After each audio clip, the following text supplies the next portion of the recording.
Hello and welcome to Mindshifters Radio. I'm Tim Hayes. I'm your host for the first hour. And today is Monday, December 20th, 2021. As always, we're grateful to everyone who's joining us here today, whether you're listening live or through the archives, as we spend another couple of hours teaching and supporting people in using some of the most powerful, effective, efficient, and accessible tools I've ever encountered. These tools are available absolutely free at whyagain.org.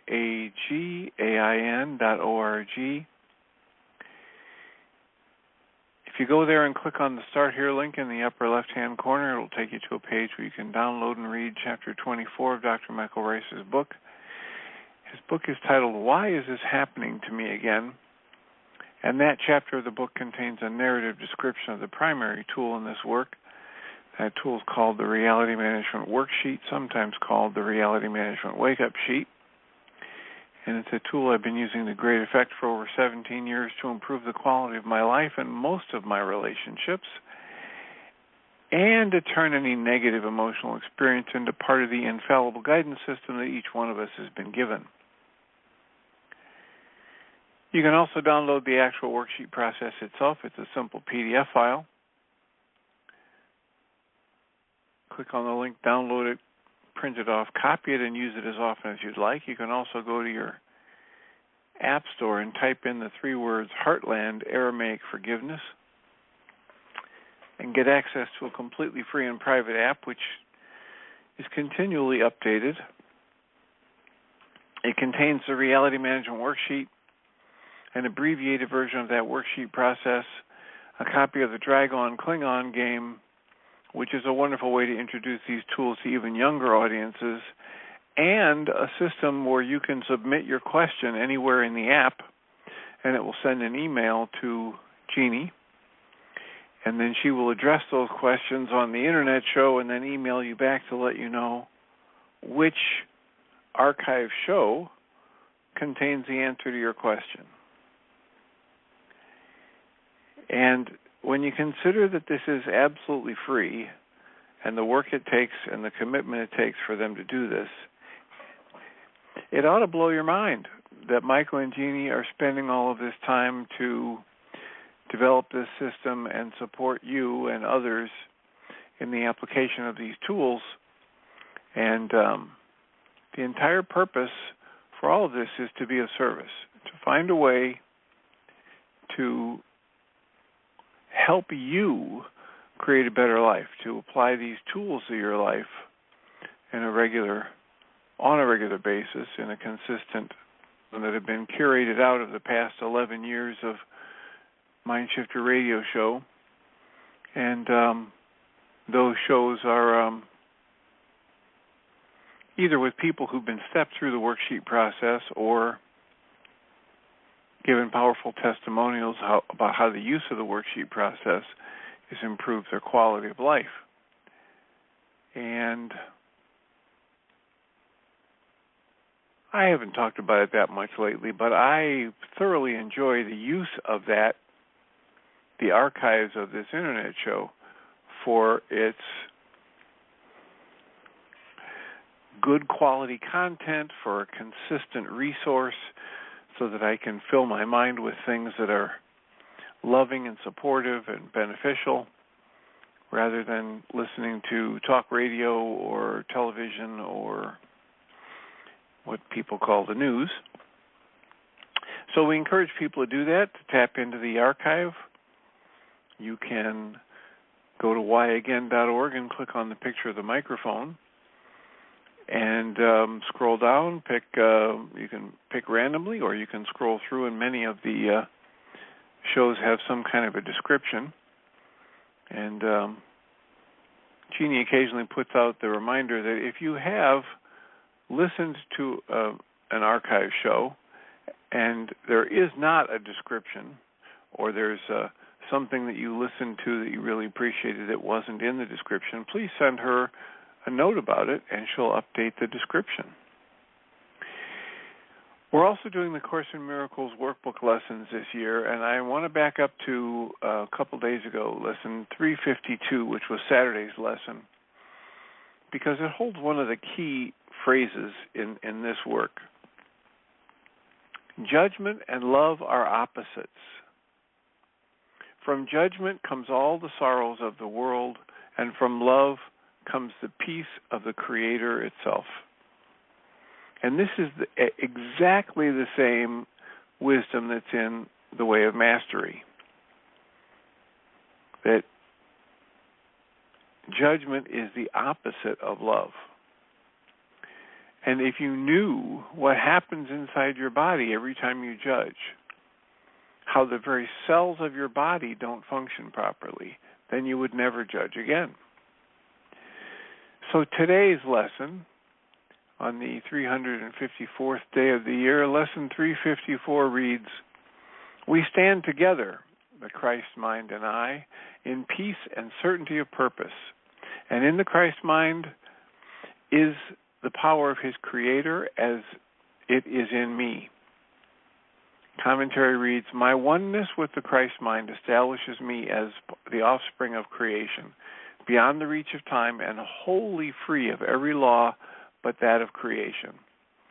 I have no self, as a lowercase s self, except the Christ mind in me.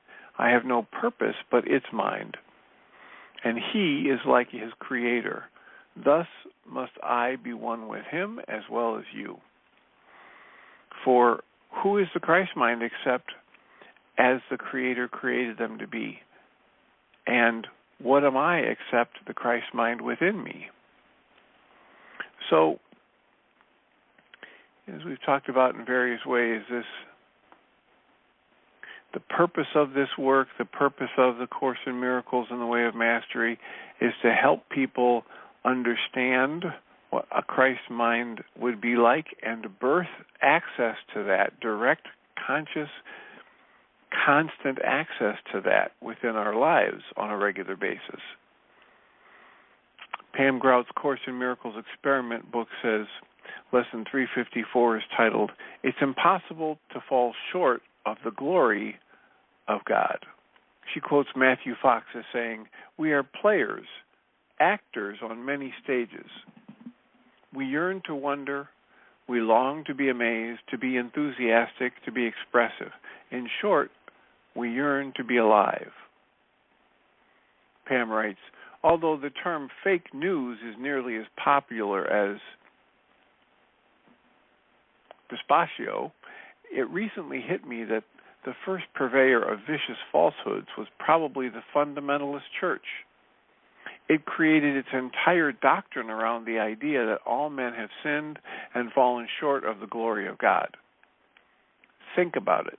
Listen, and Pam Grout, Course in Miracles Experiment Commentary, and as usual, we've got almost 50 minutes left to take your comments, your questions, hear your answers, your refutations. How can we support you today? What's on your mind? 563-999-3581. If you call that number and press 1, I will turn on your microphone and announce you by your area code.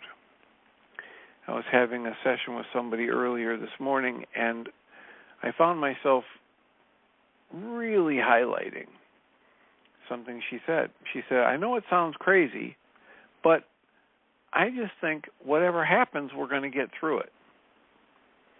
And I was baffled. I said, "Why would you think that sounds crazy? Just imagine the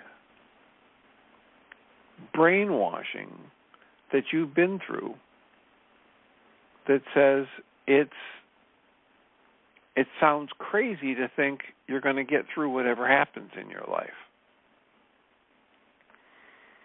So one of the many things that we're here to do and help people do is to reevaluate the mental, emotional conditioning that most of us have been subjected to. And just think about it. Life goes on, and most of us today are living in a situation, at least within the United States, where our physical survival is not threatened every day.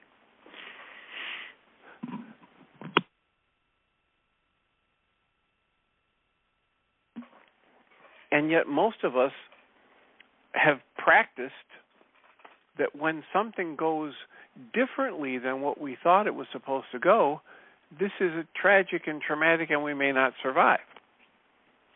Just think about the level of conditioning that had to happen in order for us to think that it's kind of crazy to take the perspective that says, whatever happens, we'll get through it. I don't know how, but we'll get through it.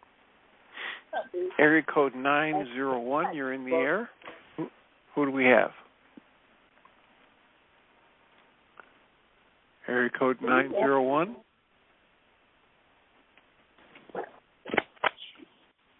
Are you there? Is that an intentional hand raise? 901, you're in the air.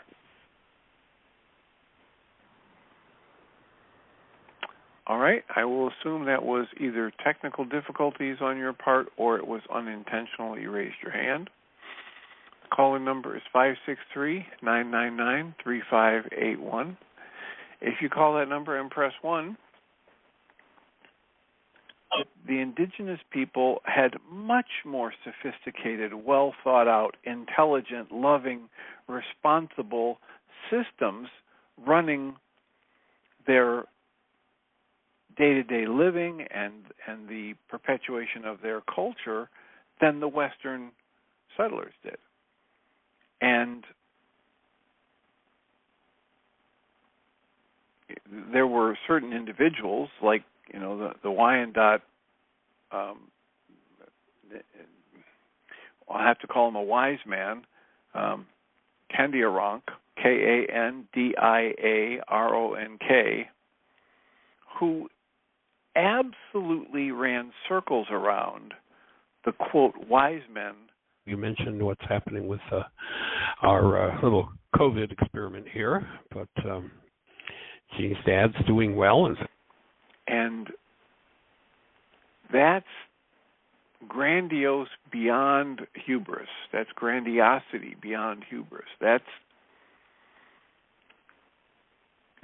to think that what my conscious logical mind can serve up as a set of thoughts about how the day should unfold is infallible and is solid and is the way the world actually should work is really chaotic. It's crazy.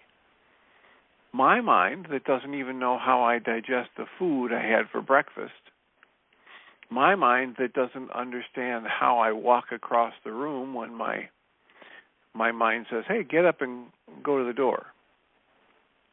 My mind that doesn't have any capacity for managing which nerves have to fire, which muscle groups have to fire, which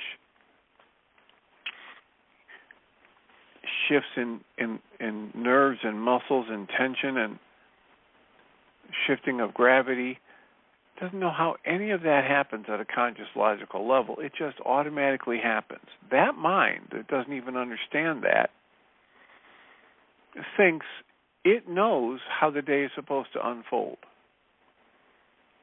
And it knows it so clearly that every time the day unfolds in a way that's different than what it thinks should happen, it gets very upset.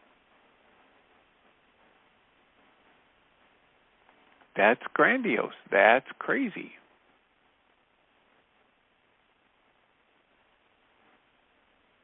And what we're trying to help ourselves do with this work is to understand that there's a lot more going on here than any of us have been trained to think about or know about, and that our lives will flow better if we learn to live in the question rather than assume that whatever our mind serves up is the only useful answer. And what we end up doing when we take that perspective is we create fear and bitterness and anger all over the place in our lives where it's not needed. It's counterproductive.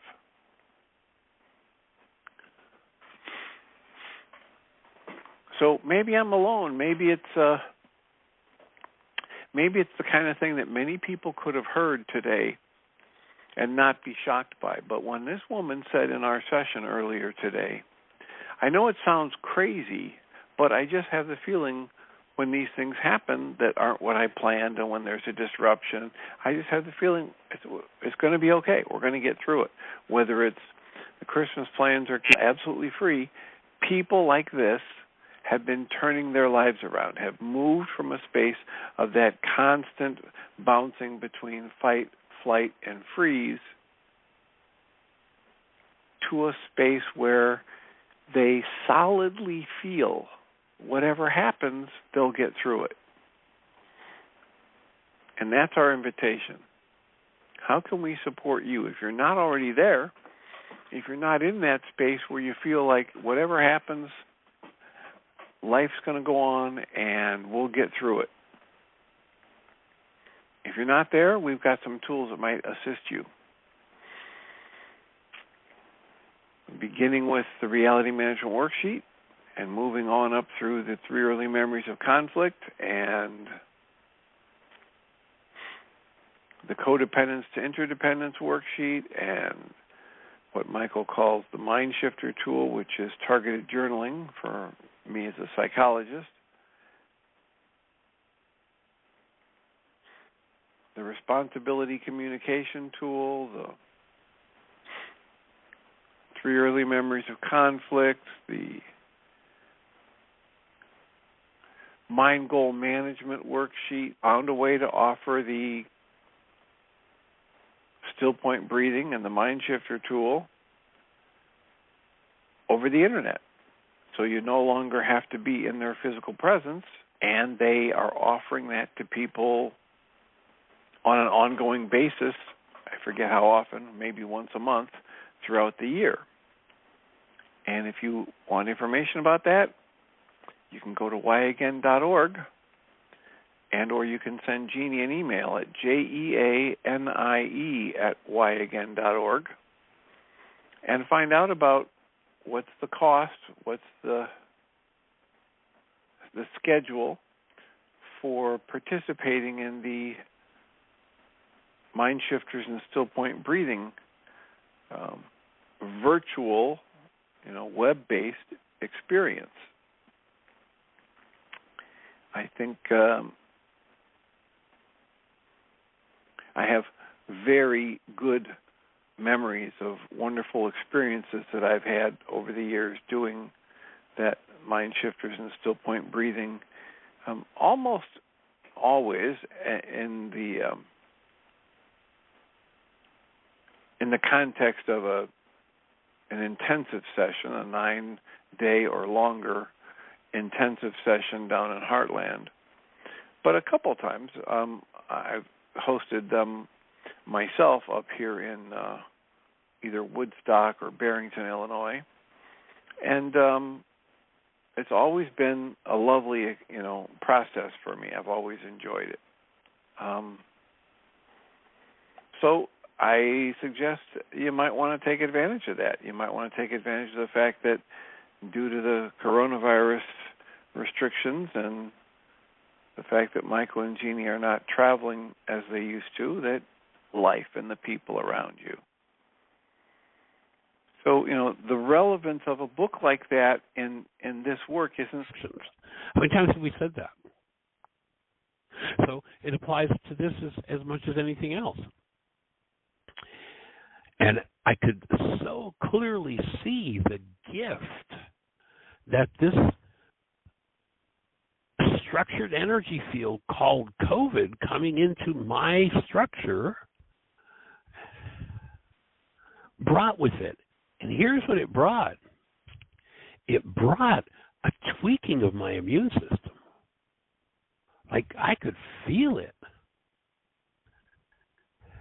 The first night, the whole night, I was in... If you would like to have us to explore, maybe you've got a suggestion for somebody that I could interview for the Mind Shifters Radio or for the Journey's Dream on Your Mind podcast, which is another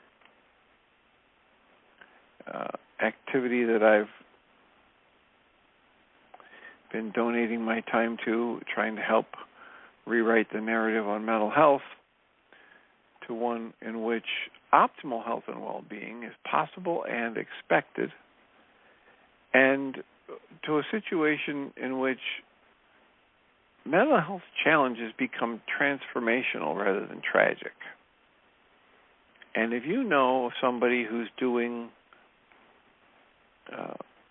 good functional medicine, alternative medicine, integrative medicine work with people who've had mental health challenges, and you think, wow, I haven't heard Dr. Tim talk about this, give me a call, 563-999-3581, or send me an email, especially if you're listening to this through the archive. Send me an email at tjh@mindshifters-academy.org and let me know about the book that you think I should read, or the author you think I should interview, or the practitioner that I should become acquainted with, so that we can continue to spread good options for people to get help and support with their mental health challenges. But there were people there that are helping families who have a member who has autism. There were a couple of mothers who've learned a tremendous amount because they were committed to doing the research and finding out what are things they can do other than just throwing medications at their son or daughter who has got the diagnosis of Asperger's or autism. There are people there who talked a tremendous amount about what they've learned about nutrition and the gut biome and how that relates to mental health. There were people there that were talking about really useful things they're finding to help people who struggle with addiction. And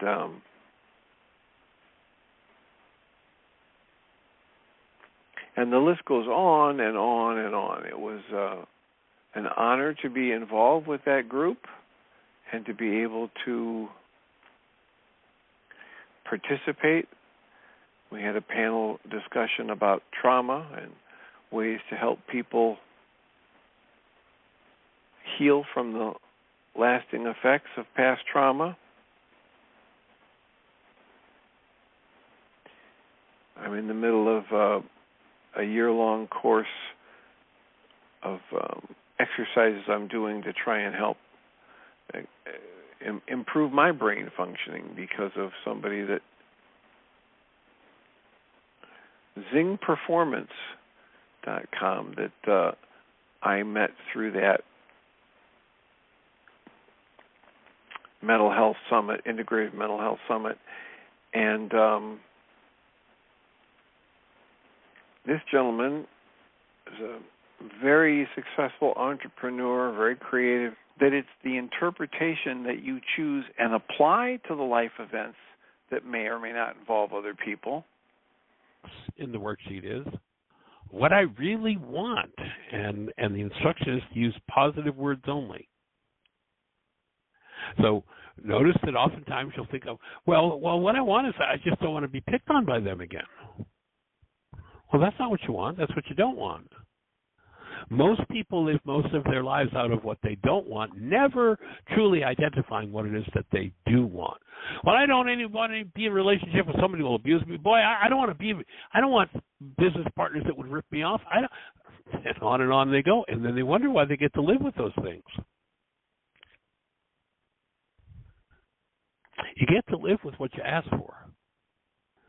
And your asker isn't in your head, it's in your heart or your unconscious mind. When you begin to recognize that, then you realize that by identifying what you want, the goal that you hold, you're now getting a step closer to linking in to the part of your mind in need of healing. So Richard's goal here is to be loved, appreciated, and cared for as much as Amy. Richard agreed that he could see the difference in the energy he was putting out with the two different thoughts about what he wanted. He was particularly impressed by the change in the way he felt as he switched back and forth from wanting his avoidance thought, I don't want to be angry with Amy. I'm amazed as I pay attention, Richard said, how each of those thoughts, the way I feel. You said into something that's transformational rather than tragic.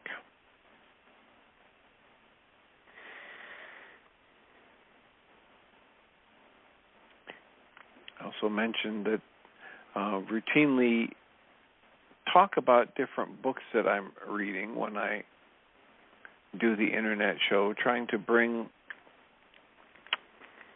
a variety of perspectives and flavors to this discussion. And one of the books that I'm reading right now, I've been going through a couple of Pema Chodron books, and I talk about how beneficial I find that, especially because Pema Chodron, as a Buddhist teacher, talks a great deal about being gentle with oneself and learning to go with the flow rather than fighting things, and questioning and being in the question. Another book that I'm reading recently is the book by David Graeber that is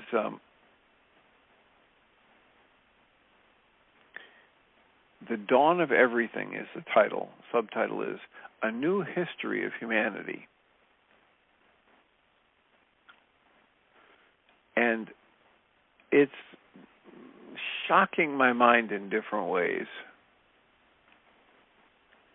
to hear about how indigenous people had deep wisdom and education.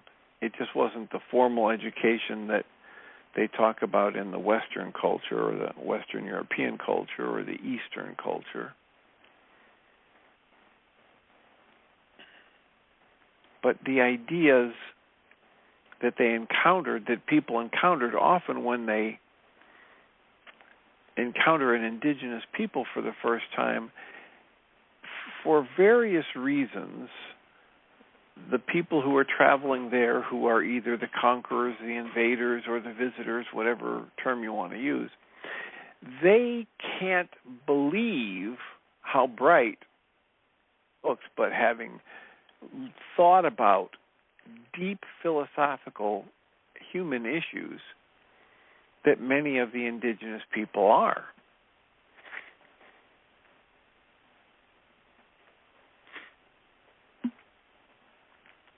The Jesuits, the French Jesuits that went to the Americas and Canada, encountered the Wyandot tribes and found that many of these people were smarter and well-reasoned than some of the scholars back in Europe. And when people went there and actually spent time with the people in the Americas, the natives, the indigenous people, and then wrote about it and sent those writings back to Europe, people in Europe just basically assumed, well, this person is lying and making this up, or this person is trying to put out these contentious ideas and hide behind the fact that it was presented by some savage native, or this person is just projecting onto the indigenous people their own ways of seeing the world. And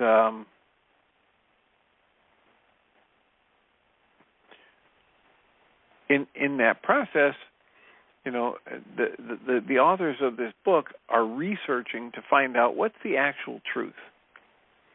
instead of just reading what the learned, what the academic Europeans would say about it, let's go dig up the original Native American documents and notebooks of people that actually visited and find out. And there was two memoirs by this Frenchman of his adventures in the Americas, Curious Dialogues with a Savage of Good Sense Who Has Traveled, which was written in 1703. It comprises a series of 4 conversations between Lantan, the Frenchman, and Candiaronc. And Candiaronc is probably the most brilliant thinker and orator that any of the Jesuits, the French Jesuits, encountered. And you have to remember that the Jesuits were the elitely educated, most rational, most well-read of all of the Catholic traditions. And so he wrote about meeting this brilliant native, and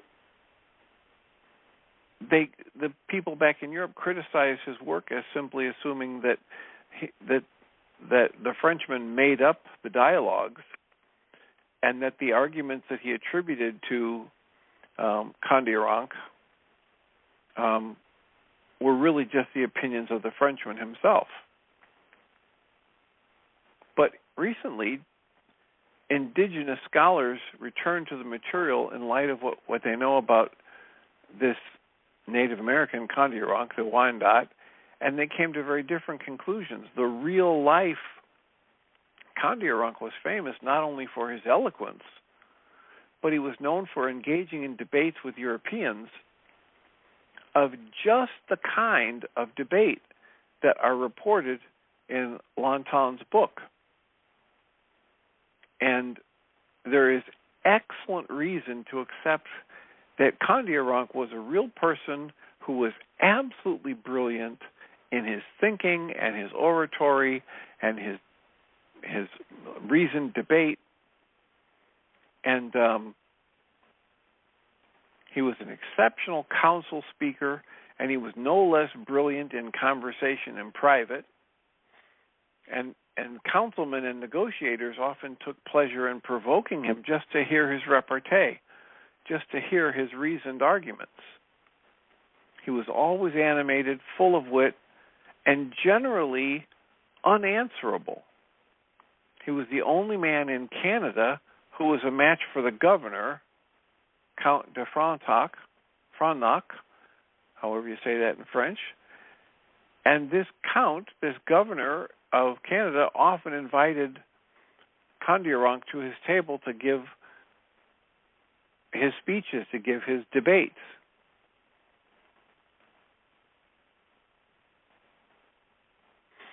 The problem is, another reason the Europeans wanted to reject this is because the Native Americans viewed the French and these missionaries as full of fault and disorders. And they said, the big problem here is your money. Everybody's chasing money, and everybody's bowing down to a king or an officer. You people are slaves. This is what the natives were telling the Frenchmen and the missionaries.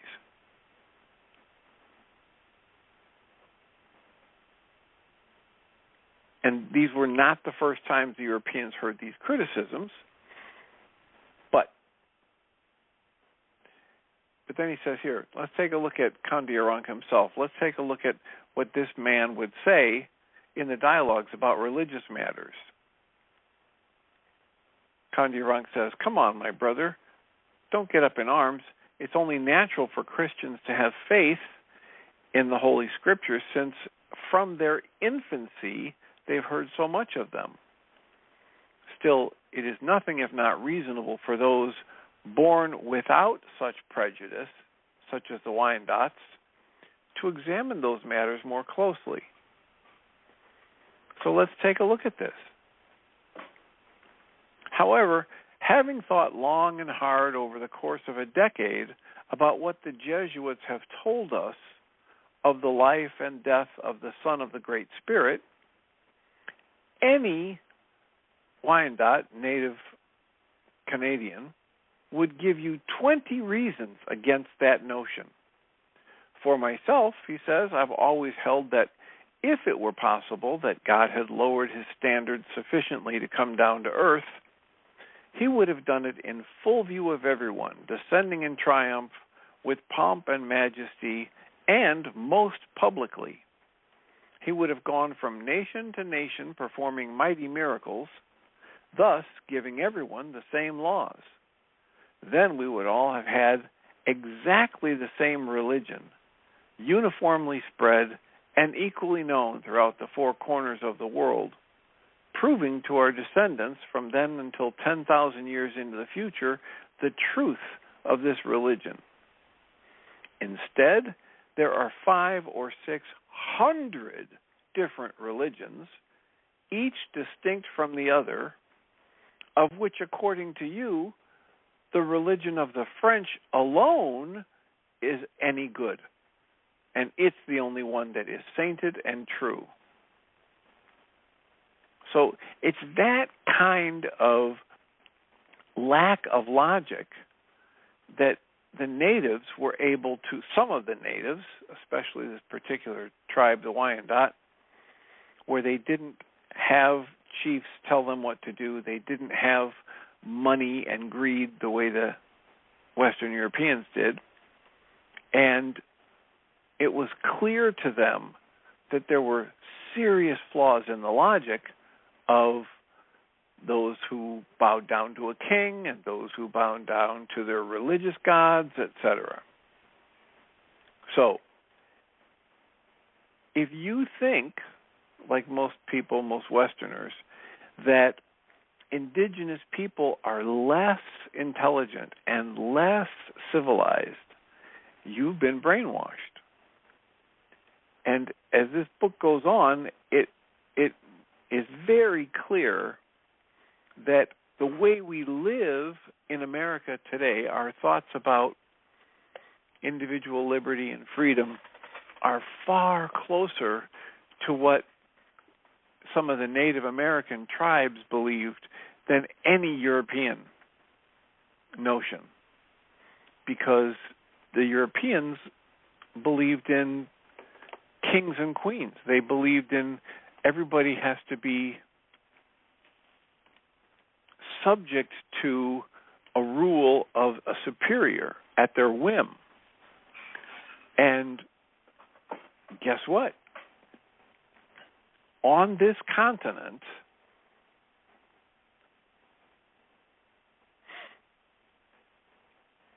what we're doing now with what we call democracy is a lot closer to what some of the mind that asks a really good question has to learn and grow and have experiences and stretch. And eventually, if it stays in the open questioning state long enough, it may grow along someday into an answer. And that is our hope. Our hope in life is that we can,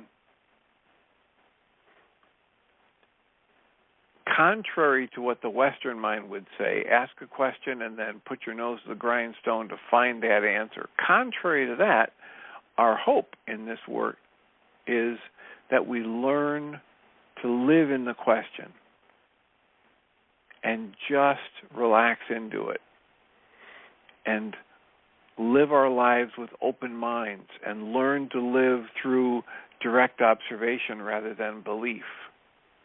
And the more we do that, the better results we get. The more we learn, the more we stay open-minded, and then we can learn in each new present moment. The more we can ask to be shown by life, by the flow of life in the moment. That's what we're offering in this work.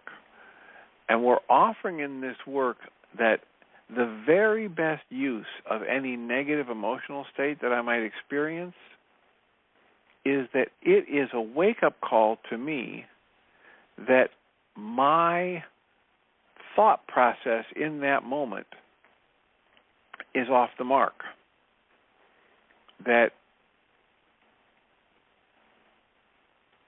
I will benefit dramatically by learning to use any negative emotional state I experience as a wake-up call, as the prompt for me to start using some of the tools, like the reality management worksheet and or 3 early memories of conflict and or the mind goal management sheet, that I use these tools to figure out what my mind is doing to generate that negative emotional state, and then what my mind is telling me should happen in life in order for it to feel better, and then cancel all of that and put myself in an observing state, put myself in this wide open, questioning, allowing space, and watch how much better my life goes when I learn to live in the question, as opposed to believing that my conscious logical mind, every time it serves up a thought pattern that creates a negative emotional state, that it's right and the flow of life and the world is wrong. So we've got some specific tools to help us do that. We have the general request for ourselves and those who would come along on this journey to learn to live in the question and to learn to use any negative emotional state, not as proof that I'm right and the world is wrong, but as the opposite, as an indication that something's amiss in my thought process. If it weren't, I'd be in direct connection with the flow of life, and I would be feeling gratitude and peace and safety and, the certainty that comes from being aligned with the flow of life in each new present moment. And every time I'm not feeling that, that's my proof positive that something's gone amiss in my thought process. And that's kind of a blessing, because it's so easy with practice to cancel my thoughts, to cancel what my mind's serving up as the mechanism for my pain or fear or sadness or guilt or shame. It's so easy with practice to cancel that and open myself to be taught about life, to be taught about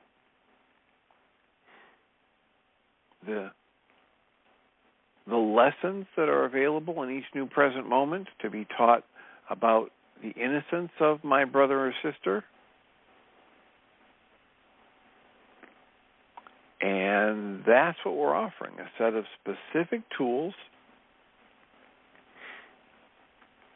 and they're available free, and an inordinate amount of support for the use of those tools is also available absolutely free at whyagain.org, whyagain.org. Go there, click on the red and white bullseye, or easier these days, click on the Start Here link in the upper left-hand corner, and it will take you to a page where you can download and read Chapter 24 of Dr. Michael Rice's book that contains a narrative description of the primary tool in this work. You can also download the actual tool itself. You can also download a host of these other tools that I've mentioned, from the 3 early memories of conflict to the Mind Goal Management Sheet, the Mind Shifter's Targeted Journaling Tool, the Communication, Did You Hear What I Think I Said lecture that has the Responsibility Communication Tool part of its description. The list goes on, and we are hoping that people just like you tap into it and take advantage of that. Absolutely free offerings. Why would we care about that? Well, because our experience has been that people who tap into those tools and put them to use in their life find that their life gets better. And it might seem like an anomalous concept to you, but we've experienced that the better your life gets, the better everybody around you is. When your life gets better in this way, that you are able to use your negative emotional states as part of a guidance system. I usually say in the introduction, your infallible guidance system. There is a part of the one mind that wants you to be happy. It wants you to be productive, creative, joyful, connected to your brothers and sisters, to your fellow journeyers in this thing we call life. And the more you do to make your life better, the better the world around you gets. I occasionally thank people who come to therapy or come to the support groups or listen to the internet show and actually use the tools. I thank them for doing their work. I thank them for making the world a better place. And sometimes it takes some explanation. They go, what do you mean? I'm just struggling here. I'm not making the world a better place. And I tell them, in no uncertain terms, my experience has been every person who works to make their life a little better is making the world a better place for everyone. I can say that with great certainty because people like Albert Einstein have said things like, your tendency to view yourself as separate and separated from anyone or anything is basically an optical delusion. And that difference, that viewing yourself as separate and separated from other people, literally creates a special fondness within you for certain people and things closest to you. That fondness you have for people and things that are closest to you creates a kind of a prison. And if you want to be free from that prison, the only solution is that you learn to extend that affection or fondness that you have for certain people and things closest to you, learn to extend it to everyone and all of creation. So there's, it's a good thing to have that fondness. The thing that creates problems is when you limit it to just a few, when you understand that everyone you're on this journey with, everyone on this journey is a person just like you, a being of brilliance and light, and they're either acting as though they understand that they're a being of brilliance and light, or their actions are a way to implement a call for help and healing, a cry for help and healing. And if you are to free yourself from the prison that is created when you think that certain people or things closest to you are more valuable and more important and more worthy of your care and attention and respect and affection, what you do in that moment is create a prison for yourself. And the way out of it is not to withdraw that affection, it's to extend that affection to everyone and all of creation. And we'd be happy to help you figure out how to do that. And we're coming up on the beginning of our second hour, so please stick around and bring your comments and questions and commentaries for Michael and Jeannie. I will remind us all that we come from love. We're made of this stuff we call love. We actually are love, and everything else is false. Welcome, Jeannie Rice. Thank you, Dr. Tim. Appreciate you. Oh, your voice is sounding much better today. How are you feeling? Probably about 90%. I still have some pain in my chest and lungs, and the hospital actually called this morning, and they're wanting to release Dad, and I'm not sure I'm 100% ready to be able to care for him and me, so I don't know if they're going to give me one more day. It's good that he's doing well enough that they want to release him, but I'm just not sure that I'm well enough yet to take care of him and me. Understood. All right. Well, blessings. Have a wonderful show, and continue to heal. Thank you. Appreciate it.